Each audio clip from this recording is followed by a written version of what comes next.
the whole part of that season, virtually, I think, was hinging on that game. If we lost it, I don't think there was any chance that we were going to come back. I think 7 points would have been too much of a gap for us to claw back at that time, especially, well, I think that Rangers team, or the players that they had at that time, were probably the strongest Rangers team that I'd come up against in my time at Celtic. So the significance of it was we had to win.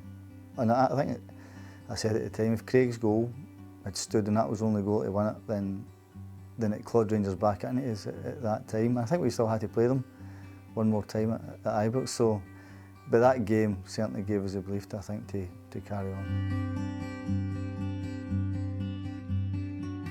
I think the pressure of that one, it's okay. At the time you don't really realise it. You don't, because you're in a zone of your own, really. But when you look back at it now and you think, if we'd lost that, the history of the football club would have been right out the road because of the 10 in a row thing. Rangers would have got the 10 in a row, and it protected the great players like Jimmy Johnston, John Clark, Billy McNeil, Betty, all them guys. It protected all that. And I think the lads that done to stop it deserve an incredible amount of credit for what they've done. Because you're right, it did protect the history of the club. Nobody probably wanted him at Celtic at that time, and one thing he did have over us was I think everybody really respected him because his own playing career, let alone anything else. There's not too many people can say they played in the World Cup final. So when I first met him, he was a really nice guy, but really calm. Never lost his temper or anything like that. And he was he was a major part of it. The manager was a major part of us winning the title. We had some really top players in that team as well, but I think you need a manager when it got a bit ropey that calmed it all down. And I remember we played Dunfermline away, and we drew 1-1. We did 2 chances to actually win it, and we drew 1-1. And training that week was terrible. Lads were too nervy, and Vim sent us home one day and said, just forget training, see you tomorrow. It was a brilliant thing to have done because we were too uptight.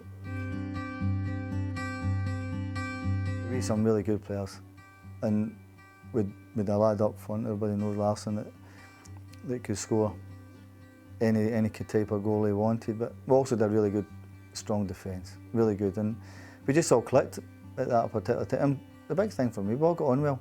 You know, they talk about spirit and things like that, but we had a right good group of guys in there. The stadium was full. As I said before, you're up against a right top Rangers side at that time, but the noise level, we knew we had to win, and I think that's what kind of drove us on. We probably wanted it a bit more than what Rangers did that night.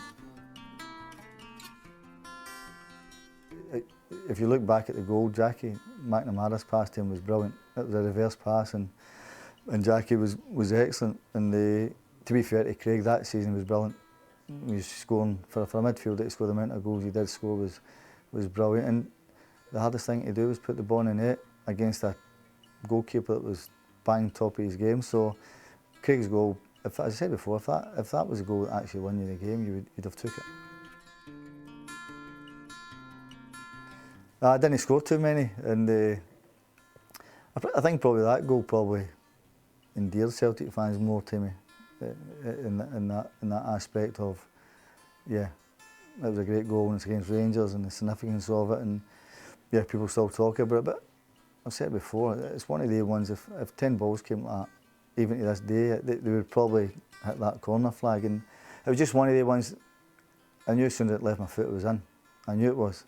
Because as a footballer, you can just tell the way the ball lands at you and the way it's coming at your foot. You think, if I hit this right, this could go in, and fortunately, it flew into the top corner.